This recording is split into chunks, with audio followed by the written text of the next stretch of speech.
To discuss that further, we're joined by our correspondent Robert Carter, live from London. Also, Marcus Papadopoulos, historian, political analyst, and author, also from London. Let's begin with Robert. Robert, give us an update on this latest comment by Liz Truss and the fact that Britain, despite all of its own domestic problems, is now still planning to support Ukraine in these huge numbers. Well, it's very peculiar, isn't it? Because as far as I was aware, the UK was in a cost of living crisis, and things were looking very bleak for ordinary British people going forward, particularly ahead of the cold winter months. But somehow the UK is coming up with huge sums of money to send to a conflict zone abroad, which, again, the UK shouldn't really be involved with. Ultimately, we are essentially in some kind of proxy war against Russia. Our allies in Ukraine, the UK's allies in Ukraine, are literally fighting Russian soldiers directly on the ground there. And of course, I don't remember ever seeing the British people, the British Parliament vote off to okay a war with Russia. So, of course, this is all quite obscene, I think. It's reached that level now, and there are more and more people waking up to that fact. But the British government are essentially blaming Russia for everything. They're playing a Russia blame game. And ultimately, they're blaming Russia for not just the situation in Ukraine, but they're also blaming Russia now for the cost of living crisis. And essentially, they're washing their hands of any responsibility, either at Number 10 or indeed in Westminster, basically playing the point finger game. And again, we come out of a time when the Queen has just been laid to rest in Windsor. That whole 11-day mourning period, including the funeral, I think is costing the UK taxpayer something like £10 million.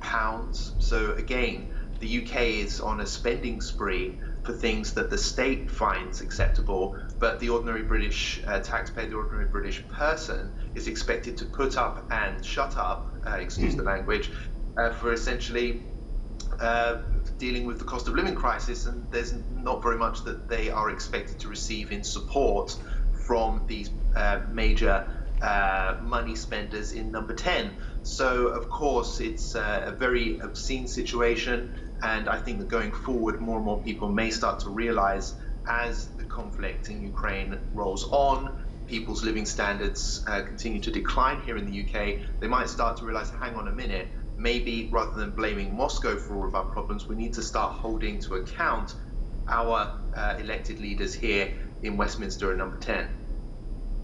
Okay, so Marcus Papadopoulos, we just heard our correspondent Robert describing the UK government as going on a spending spree, despite all the domestic economic problems that it is facing. What do you make of the situation?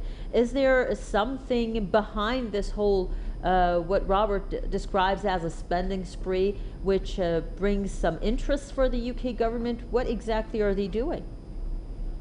Well, regardless of how much money Britain and also America send to the Ukrainian government, this will not alter what will be the eventual outcome of the war, namely a Russian victory. Because Russia has the manpower, the armor, the defense industry, the willpower, the finances, and the unity of its people to achieve a victory. The Ukrainian government has none of those things. And in regard to Liz Truss's recent announcement, this demonstrates and reinforces a number of things. Firstly, it demonstrates how the British ruling elite, of which the monarchy and the aristocracy are at the centre of, are utterly indifferent to the welfare of the ordinary English, Scottish, Welsh, and Northern Irish man and woman. Secondly, it demonstrates that this is not a matter of Britain supporting the Ukrainian government. Rather, it is a matter of the British state, the British establishment, the British ruling elite supporting the Ukrainian government. And thirdly, it demonstrates that Britain is not actually a democracy, because the British ruling elite rule in their interests and in their interests only, not in the interests of the ordinary man and woman in England, Scotland, Wales, and Northern Ireland. And great Englishmen such as John Milton, John Locke, and John Stuart Mill, whose words on freedom, democracy, and governance are some of the most authoritative in existence, argued that when a government rules without the consent of its people on fundamental decisions, then the country is not a democracy, it is a tyranny. Thus, were the British people asked for their consent for them to be involved in an economic war with Russia, which is highly detrimental to their very existence, highly detrimental to their jobs, to their homes, which could force them into poverty, which could make them homeless? No.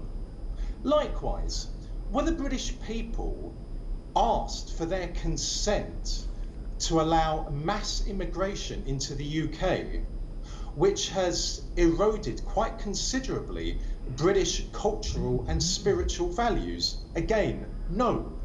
Also, were the British people asked for their consent to turn London, the capital city of the UK, into a multicultural city? Again, no, they were not. Therefore, citing the works of Milton, Locke, and Stuart Mill, I can only conclude that Britain is not a democracy. Britain is a tyranny. Tyrannies come in many guises. Tyrannies can be where there is a secret police that round up people who hold a different opinion to the government and send them to camps. But at the same time, a tyranny can take the form of where a government, a ruling elite, act in their interests only and without the consent of the people when it comes to major decisions. And finally, as I said moments ago, this is not about Britain supporting the Ukrainian government, because it is not in the interests of Britain to support the Ukrainian government, to become embroiled in a terrible economic war with Russia. No, it is a matter of the British ruling elite, the British establishment, the British state supporting the Ukrainian government. It is in the interests of the British ruling elite for them to support the Ukrainian government, but it is certainly not in the interests of the ordinary English, Welsh, Scottish, and Northern Irish man and woman to become embroiled in an economic war with the Russian Federation. So Marcus Papadopoulos, let's hold that thought there, because I would like you to elaborate more on how this is in the best interests of the ruling elite in Britain. But in the meantime, let's ask Robert about these weapons that are being provided to Ukraine. Who is building these weapons? Who is actually benefiting, financially speaking, from these weapons that are being sent to Ukraine? Because I believe this is the main question here. Yes, of course. I mean, that arguably is one of the main reasons why the West in general tends to be very interested in basically what's been described by others as a death economy. Keep war abroad going so that we can make a profit from that and keep our wealth in the Western world, at least the wealth within the establishment, going very strong. Of course, there are major arms firms which are going to benefit tremendously from ongoing conflict in Ukraine. We've seen Western arms manufacturers benefit greatly from a long and pointless, totally avoidable war in Yemen, for example. So of course there are going to be major benefactors from ongoing crisis in Ukraine. But the fact of the matter is that the ordinary British person is beginning to have direct consequences to their living standards as a result of this particular conflict. And that's why I think it is being looked at differently in comparison to, say, conflicts which Britain and America has supported for a long time in other parts of the world, like Africa and in the Middle East and so on. So hopefully there will be a change of attitude, because ultimately when people's own pockets start to feel the pinch from British and American adventurism abroad, then of course a public attitude towards foreign conflict might come about, and that of course could potentially change things. But right now, that doesn't look to be on the table. People are far too concerned about trade union issues, for example, rather than what Britain's foreign policy consequences are for the economy here. So that's what we're going to have to wait and see, is will public attitude change dramatically when, say, winter comes, people can't pay for their heating, have to choose between keeping their families warm or eating a full dinner in the evening. That's when public anger might rise, and serious questions of what is Britain actually doing on the world stage may be asked, and hopefully that could then bring about a new wave of pressure to try and force the government to change what is essentially a really dodgy policy in Eastern Europe.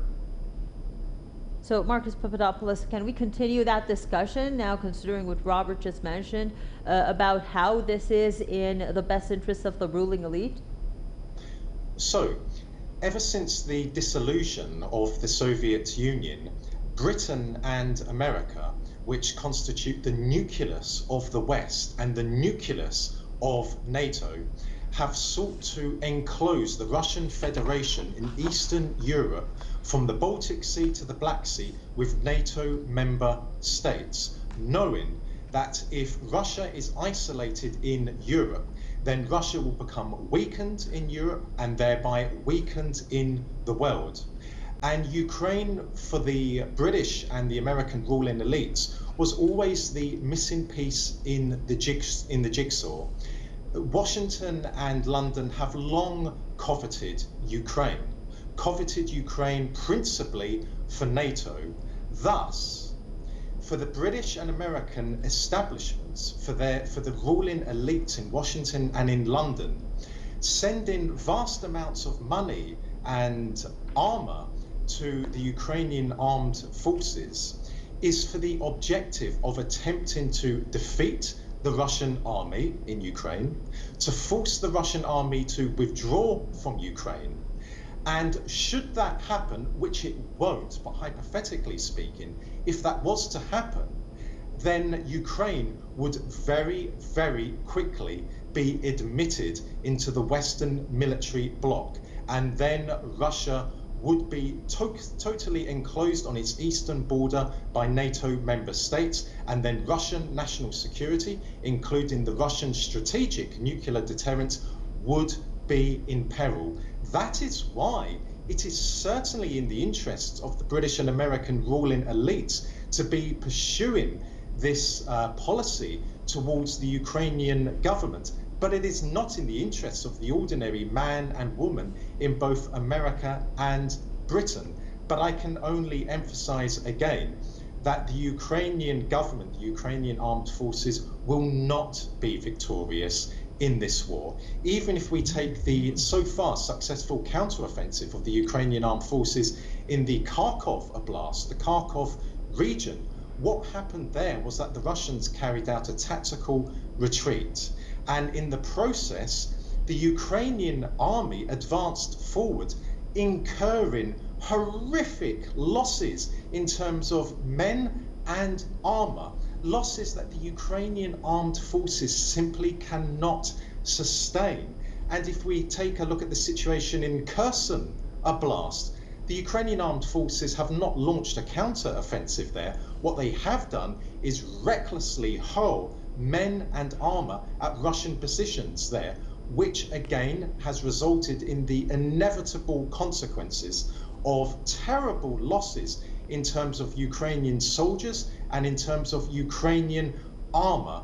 So the Russians will win the war in Ukraine, because for Russia, ensuring that Ukraine never is admitted into NATO is absolutely imperative, and the Russian population overwhelmingly support the Russian army in Ukraine. And no matter how long it takes, the Russian army will be victorious. And it should also be noted that the overall percentage of what the Russian military has used in Ukraine is very, very small. In my own estimation, I do not believe it even amounts to 10%. That means that the Russian military can employ another 90% of its overall capabilities in Ukraine if it needs to, and it won't need to.